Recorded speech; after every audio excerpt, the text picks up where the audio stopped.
Baik, bismillahirrahmanirrahim. Assalamualaikum warahmatullahi wabarakatuh.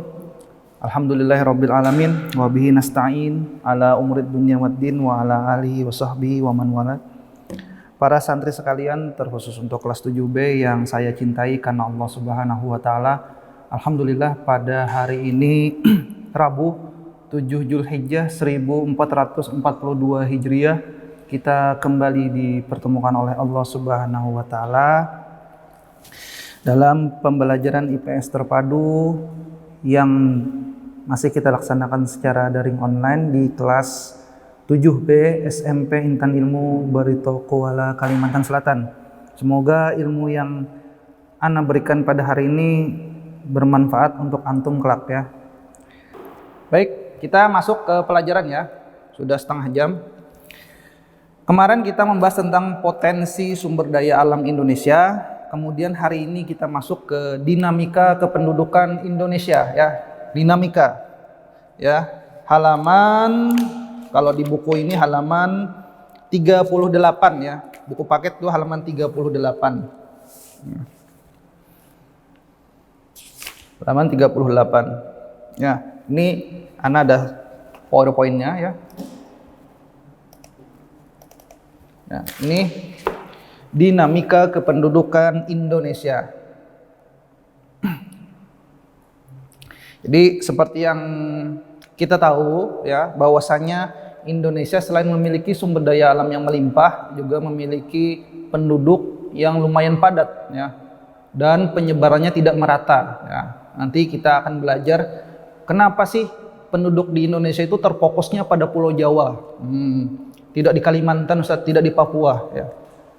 Kenapa ya? Seperti itu. Nah, nanti kita akan membahas kenapa penduduk Indonesia persebarannya itu tidak merata. Persebaran itu artinya ya lebih banyak penduduk di Pulau Jawa ya, dibandingkan di pulau-pulau lainnya. Seperti itu ya.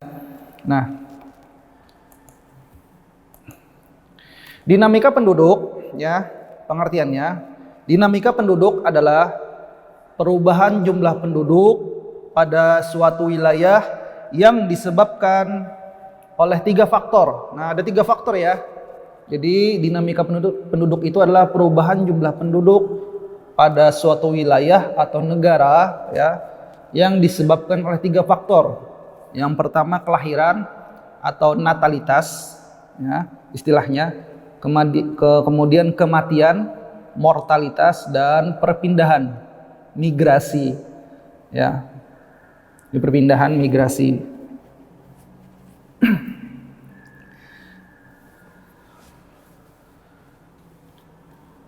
Jadi kelahiran natalitas itu adalah jumlah kelahiran bayi hidup setiap 1000 penduduk di suatu wilayah dalam kurun waktu 1 tahun. Jadi menghitungnya itu setiap wilayah yang berjumlah 1000 orang kemudian lahir 1 bayi, maka disebut kelahiran ya.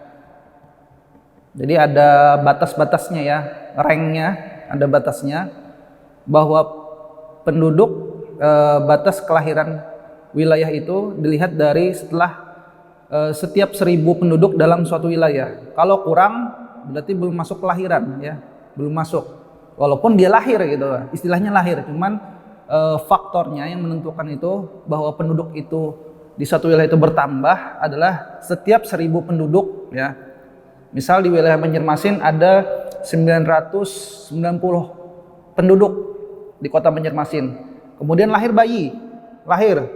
Ya, apakah Banjarmasin itu disebut sebagai penduduk wilayah yang bertambah penduduknya? Tidak, ya. Tapi masih masuk dalam kekurangan, ya. Artinya wilayah yang kurang penduduknya, ya.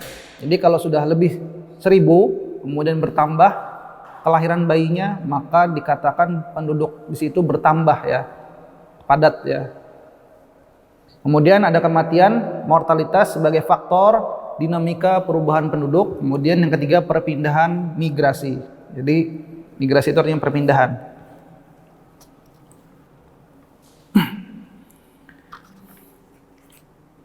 Sudah?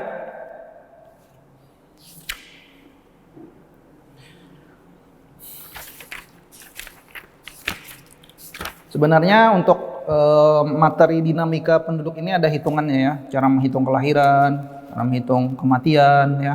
Cuman nggak usah deh ya, daripada pusing nantinya ya. Istilahnya aja.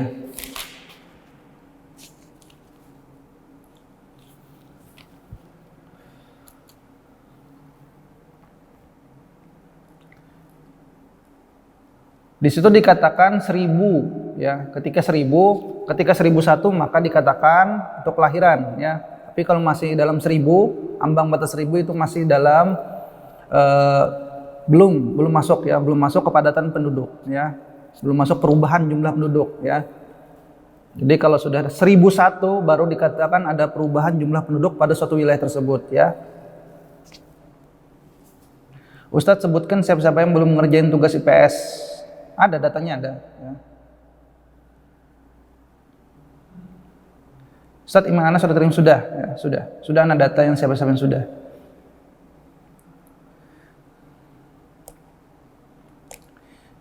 Udah ya. Nah ini adalah peringkat jumlah penduduk dunia tahun 2019 ya. Jadi ini jumlah penduduk dunia tahun 2019.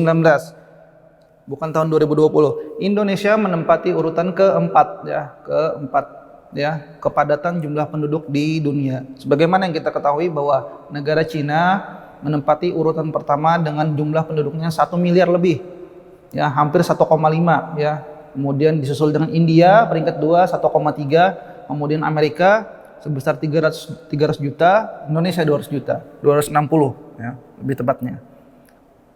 Ini adalah jumlah penduduk di dunia tahun 2019 ya. Jadi nanti kalau ada soal negara yang menempati jumlah penduduk terpadat di dunia urutan keempat. Nah, sudah tahu kan? Indonesia jawabannya. Kemudian ada lagi soal negara yang menempati jumlah penduduk di dunia peringkat pertama. Cina ya, ingat Cina ya.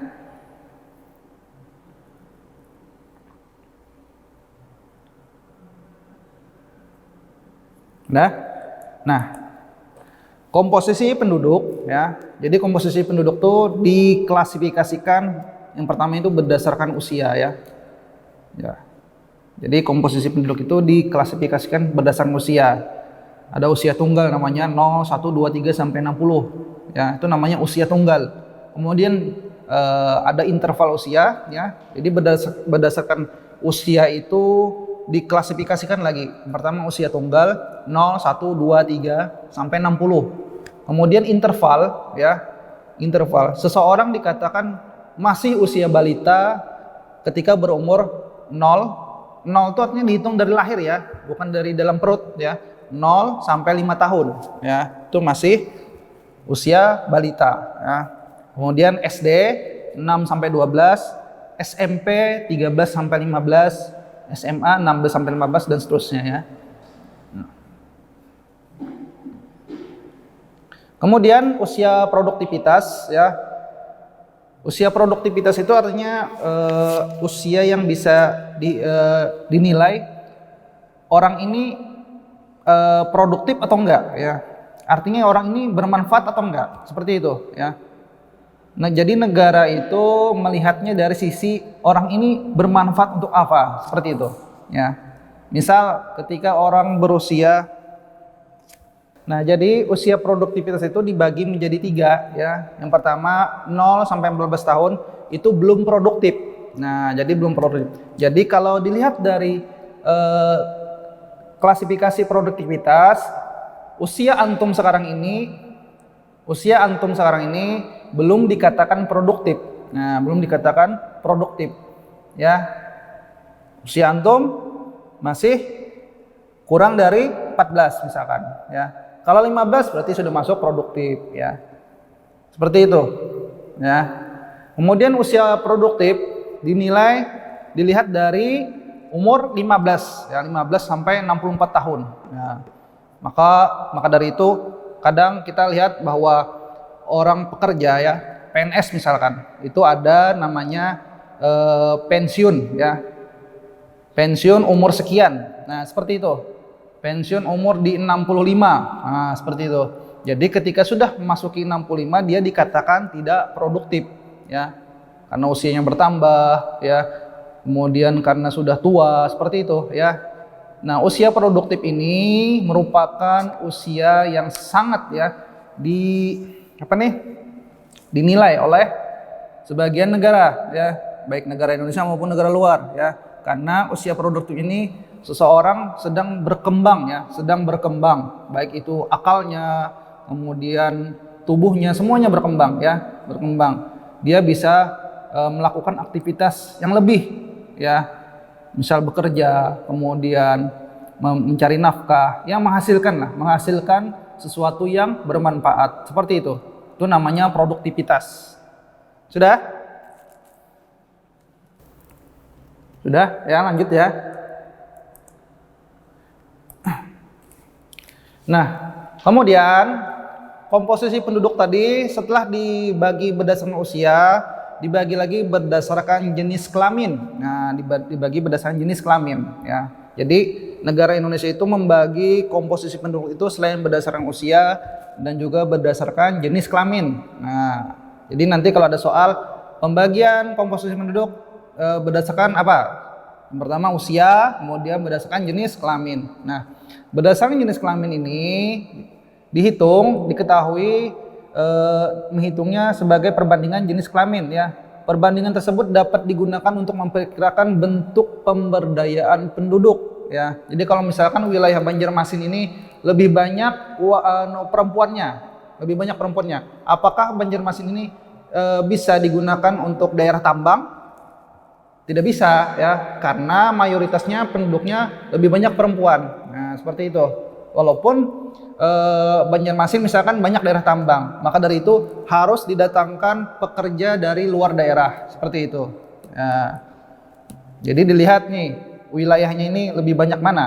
Karena itu kadang-kadang ada sensus penduduk yang datang ke rumah-rumah menanyakan, ini berapa orang nih satu rumah ini? Ayahnya, ibunya, anaknya berapa orang? Seperti itu. Umurnya berapa? Seperti itu ya. Sudah? Oke ya, lanjut ya, karena sudah setengah 12 ya, tinggal setengah jam lagi ya. Nah, persebaran penduduk di Indonesia ya. Jadi pengertiannya ya, bahwa persebaran penduduk adalah bentuk penyebaran penduduk di suatu wilayah. Apakah penduduk itu tersebar merata atau tidak? Indikatornya ada dua ya. Adanya perbedaan sumber daya ya, kemudian kepadatan penduduk juga memberikan informasi kepada pemerintah tentang pemerataan pembangunan. Jadi maksudnya ketika misalkan di Pulau Jawa saat ini, bahwasanya Pulau Jawa merupakan salah satu pulau terpadat di Indonesia, itu memberikan arti bahwasanya Pulau Jawa memiliki sumber daya alam ya, kemudian pembangunannya merata. Antum pernah lihat nggak kalau Pulau Jawa itu pernah mati lampu? Nah, satu kali mati lampu aja itu ribut sudah, masuk media. Coba Kalimantan, hampir tiap minggu mati lampu ya. Ana dulu pernah dipelihari satu minggu itu sampai 3 kali mati lampu. Padahal daerahnya dekat loh, sama-sama PLN-nya dekat ya, bukan memburukan PLN ya. Cuman realitanya seperti itu ya. Artinya Pulau Jawa itu pembangunannya sudah sangat luar biasa ya. Kita lihat jalan tol banyak di Pulau Jawa, kemudian mal-mal banyak di Pulau Jawa ya, kemudian apalagi taman hiburan ya, Dufan ya, apalagi Jakarta, gedung-gedung tinggi itu. Coba kalau di Banjarmasin ya, apalagi daerah Batola ya, cuman ada sawah ya, sawah banyak di sini ya, hampir kayak pedesaan ya. Itu adalah indikator ya. Jadi pemerintah dapat melihat nih, di Pulau Jawa pembangunannya sudah bagus, tinggal di daerah lain ya, seperti Kalimantan, daerah Papua, NTT dan semisalnya ya, seperti itu. Kemudian dulu itu orang-orang Indonesia lebih memilih ke Pulau Jawa daripada di Kalimantan. Kenapa? Karena di Pulau Jawa itu tanahnya subur. Tanahnya subur itu dikarenakan Pulau Jawa itu dulunya adalah daerah yang memiliki banyak pegunungan Merapi. Cuman sudah meletus. Akhirnya abu vulkaniknya, kemudian segala tumpahan magma yang ada dan lahar yang ada itu menjadikan tanah di Pulau Jawa itu menjadi tanah yang subur, ya. Karena itu banyak petani, banyak pekebun ya di sana itu. Nah, berbeda dengan Kalimantan. Kalimantan dulunya itu merupakan daerah hutan, ya. Ya, kalau zaman Ana Bahari, zaman Ana dulu ya, zaman SD itu daerahnya hutan, ya. Orang-orang itu nggak mau ya pindah dari Pulau Jawa ke Kalimantan. Daerahnya hutan ya. Banyak rawa, ya. Banyak binatang buas katanya. Ya, daerahnya masih terbelakang. Seperti itu. Ya, akhirnya sampai sekarang apa? Lihat, Kalimantan sedang membangun Samarinda, kemudian apalagi sekarang ini ada lagi provinsi baru namanya Kalimantan Utara, ya. Baru membangun. Nah, kemudian Kalimantan juga membangun mall, ya. Yang waktu dulu tidak ada mall, ya. Tidak ada mall di Kalimantan Selatan. Sekarang ada mall namanya Duta Mall. Nah, siapa sini yang sering ke Duta Mall?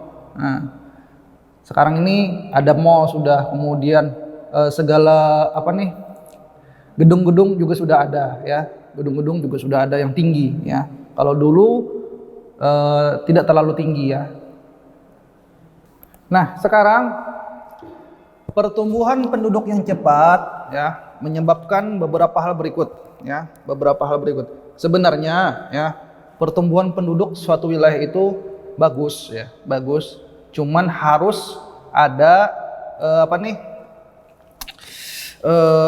perhatian, ya, karena ketika penduduk suatu daerah itu sangat-sangat cepat bertumbuhnya, ya, kelahiran lebih tinggi dibandingkan angka kematian, maka usia muda itu yang pertama, ya, menyebabkan banyaknya pengangguran, ya.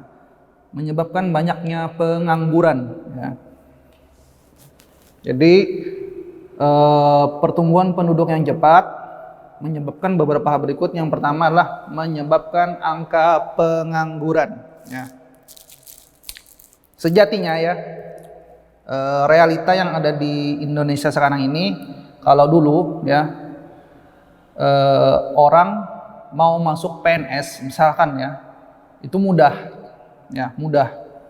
Tiap tahun lowongan PNS dibuka, ya, tiap tahun. Tapi sekarang, ya, ketika mau masuk, ya, mau masuk PNS, itu antrinya luar biasa, ya. Padahal posisi yang dicari itu cuma satu, ya, untuk Kalsel misalkan satu.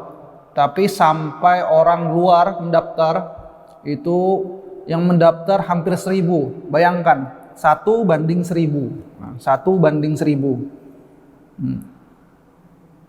Ana pernah nih sebelum masuk di Intan Ilmu, ya, Ana ceritakan, ya, pengalaman sebelum masuk di Intan Ilmu, mendaftar PNS, ya, daerah Batola. Daftar yang dicari cuman satu orang, ya, cuman cari satu orang.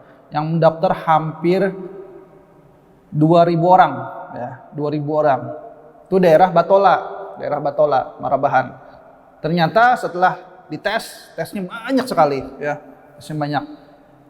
Peringkat 2, tapi yang dicari cuman satu. Jadi yang lulus cuman peringkat 1. Nah, ternyata yang lulus kawan Ana. Nah, seperti itu. Tuh, saking banyaknya pengangguran saat ini, ya, ijazah sarjana sampai begitu banyak, ya, begitu banyak, sehingga orang saat ini mencari pekerjaan itu berdasarkan pengalaman dan skill, ya. Kalau misalkan antum sudah belajar, kemudian sekolah sudah ada skill, nah itu bisa untuk jadikan masuk ke dunia pekerjaan, ya. Tapi kalau misalkan antum sekarang ini sekolah sambil main-main, cuman mencari nilai, cuman mencari ijazah, tidak bisa, ya. Nanti ketika masuk dunia pekerjaan, ya, itu pasti akan bersaing, ya, dan antum bisa kalah, ya. Tuh. Mau masuk polisi, Ustadz? Iya, sama, polisi ada tesnya, nggak bisa langsung masuk, nggak bisa, ya. Ada tesnya juga. Tesnya apa? Matematika, IPS, IPA, semuanya ada, ya. Mau masuk Madinah, Ustadz, kuliah di Madinah, ada juga tesnya. Silahkan tanyakan sama Ustadz yang bergelar lulusan LC. Apakah langsung masuk? Ada hafalan Al-Quran? Tidak. ada tesnya ya, tesnya juga ada ya. Kemudian pertumbuhan penduduk yang cepat selain menyebabkan pengangguran juga menyebabkan persebaran penduduk tidak merata. Contohnya tadi seperti di Pulau Jawa ya. Pulau Jawa itu lebih banyak penduduknya ya. Jawa Timur, Jawa Barat itu lebih banyak ya. Jawa Barat, kemudian Jawa Timur, kemudian Jawa Tengah ya. Kemudian Jakarta juga merupakan penduduk dengan wilayah terbanyak. Bandingkan dengan Kalimantan Selatan, Banjarmasin ya. Sedikit ya, bandingkan sedikit. Itu artinya saat ini persebaran penduduk di Indonesia masih tidak merata. Kemudian yang ketiga, komposisi penduduk kurang menguntungkan karena banyaknya penduduk usia muda yang belum produktif sehingga beban ketergantungan tinggi. Maksudnya adalah penduduk usia muda tadi ya yang dikatakan bisa bekerja, dia belum produktif. Belum produktif di sini apa? Dia cuma sekedar mencari nilai dan ijazah. Sementara skill dia tidak bisa ya. Pengalaman tidak ada ya. Kemudian malas seperti itu ya. Sehingga ini menyebabkan beban negara tinggi ya. Beban negara tinggi. Mereka malas ya. Penduduk ini usianya muda, bisa bekerja padahal cuman kerjanya milih-milih ya, milih-milih. Mau bekerja PNS ya, tapi belajarnya malas. Maunya yang instan ya. Ketika lulus tes langsung kerja ya. Sementara ada orang yang sudah mempunyai skill ya, kemudian mempunyai pengalaman yang banyak ya, bersaing, akhirnya kalah dengan yang mempunyai pengalaman yang banyak dan skill tadi ya. Jadi seperti itu ya. Kebanyakan di Indonesia ini penduduknya usia muda cuman belum produktif sehingga menjadi beban ya, beban ketergantungan tinggi ya. Banyak sekali orang-orang di luar sana yang saat ini masih belum memiliki pekerjaan ya. Ana merasa sendiri ya, melihat sendiri langsung bagaimana ketika orang ingin mendaftar PNS itu ya, berbondong-bondong antriannya, banyak sekali ya. Kemudian arus urbanisasi tinggi ya, arus urbanisasi yang tinggi. Silahkan dicatat dulu ya sambil ya.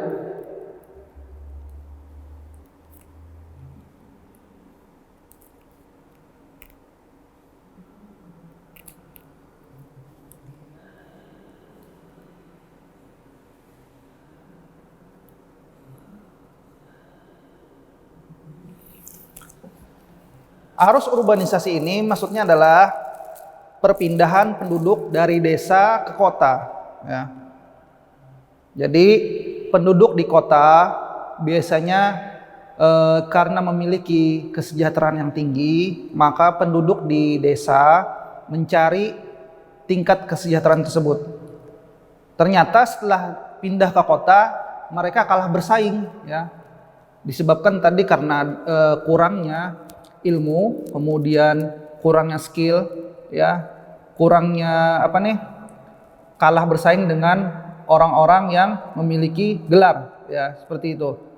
Akhirnya ketika sampai di kota mereka malah menjadi pengangguran. Padahal ketika di desa mereka bisa mengelola pertanian, perikanan, peternakan dan sebagainya. Seperti itu ya. Adanya arus urbanisasi yang tinggi. Dulu ada program namanya transmigrasi ya. Ketika Pulau Jawa itu sudah padat, diwajibkan untuk sebagian penduduk Pulau Jawa yang harus berpindah ke pulau-pulau yang belum padat seperti Kalimantan. Maka dari itu misalkan daerah Pelihari itu banyak penduduk Pulau Jawa. Kemudian daerah Batu Licin banyak penduduk dari Bugis ya. Seperti itu. Kemudian yang kelima adalah menurunnya kualitas dan tingkat kesejahteraan penduduk.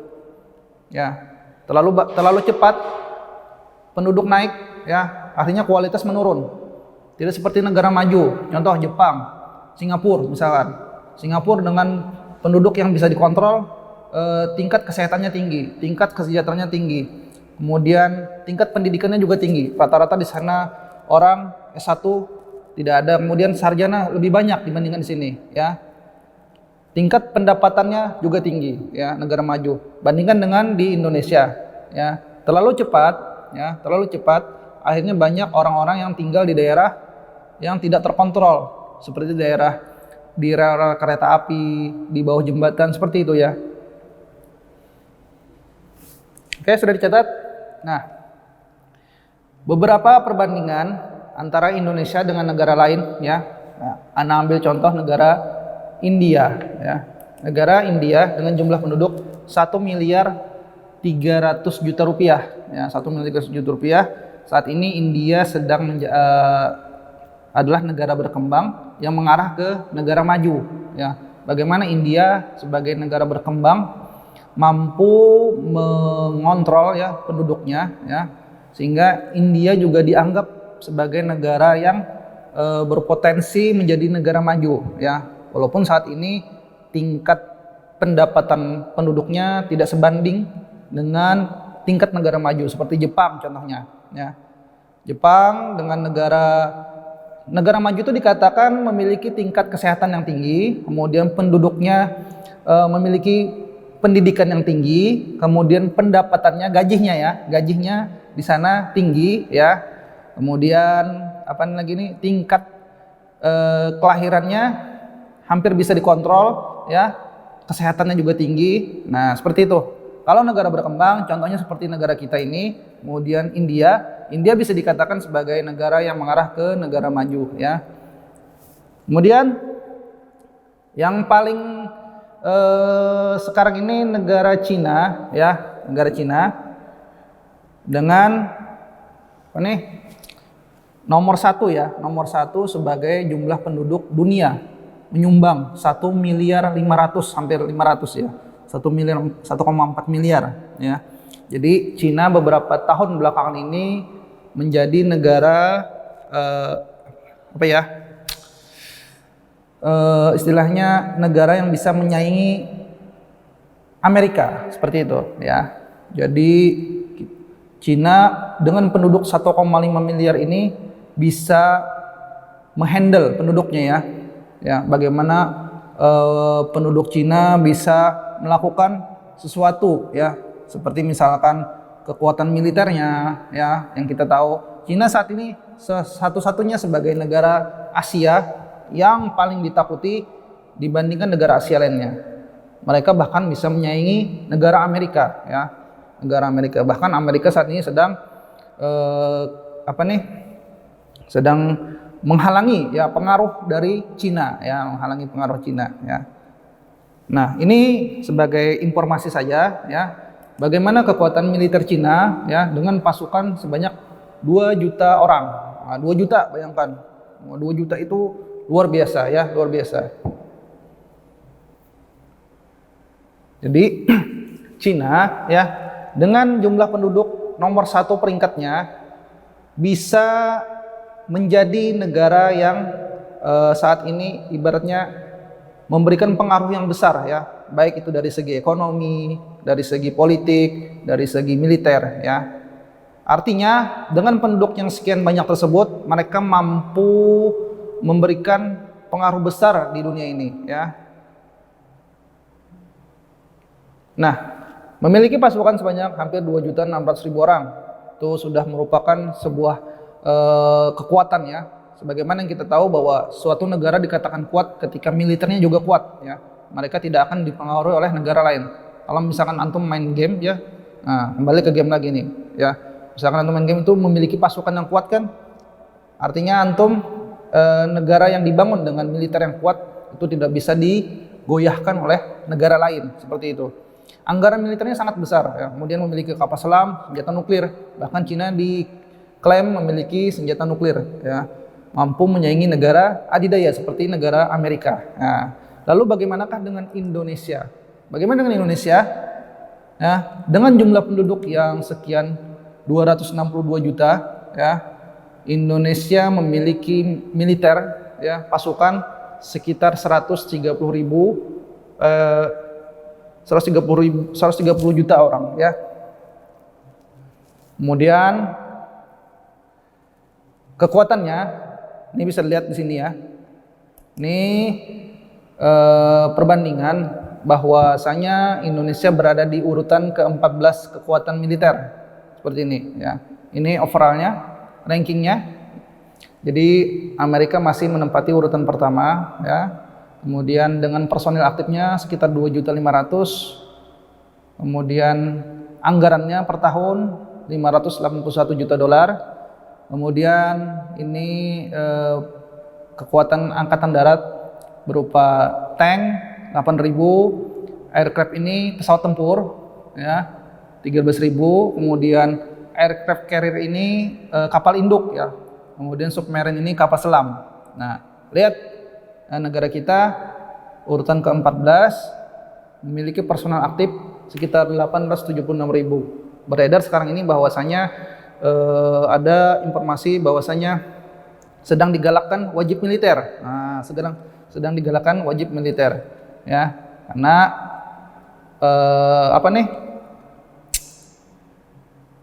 remaja saat ini lebih senang main game, TikTok, ya, tidak tahu lagi tentang tata cara bernegara, ya. Jadi ada informasi yang beredar bahwasanya wajib militer seperti itu ya. Wajib militer, bukan wajib sih, cuman ada pendaftaran seperti itu ya. Namanya Comcat kalau nggak salah ya. Jadi Indonesia tidak memiliki kapal induk, nah, hanya memiliki 2 kapal selam. Dengan negara yang luas hanya memiliki 2 kapal selam ya. Bandingkan dengan misalkan dengan Singapura dengan negara sekecil itu memiliki 4 kapal selam ya, 4 kapal selam. Kemudian Cina sebagai negara di Asia adalah peringkat 3 dunia ya. Saat ini anggarannya sangat besar ya. Penduduknya kita tahu ya bahwasanya penduduk di Cina itu sangat ibaratnya memiliki sumber daya manusia yang sangat tinggi ya. Artinya mereka memiliki penduduk yang produktivitasnya sangat tinggi ya. Jika dibandingkan dengan negara kita, maka negara kita lebih banyak penduduknya yang memiliki produktivitas tinggi namun belum produktif ya. Lebih banyak beban ya. Misalkan pengangguran tadi, malas, maunya instan ya. Jadi kalau santri di sini maunya jangan yang instan ya. Menghafal langsung hafal, nggak bisa seperti itu ya. Sambil main game menghafalnya Ustadz, nggak bisa seperti itu ya. Ini seberapa kuat militer Indonesia tahun 2019 ya. Personel aktifnya 800.000 estimasi, perkiraan ya. Ini tahun 2019 ya, tahun 2019. Ya. Oke. Sudah ya. Nanti insya Allah materinya akan Ana share ya. Sama seperti materi yang kemarin juga akan Ana share ya. Kemudian untuk tugas, Ana masih tunggu sampai sore ya. Jika ada yang belum ngumpul, tolong segera dikumpulkan agar Ana masukkan di nilai nantinya ya. Agar Ana masukkan di nilai. Oke ya. Jadi mungkin sampai di sini dulu perjumpaan kita. Insyaallah kita akan lanjutkan minggu depan. Ana akhiri dengan doa kafaratul majelis. Subhanakallahumma wa bihamdik asyhadu an la ilaha illa anta astaghfiruka wa atubu ilaik. Assalamualaikum warahmatullahi wabarakatuh.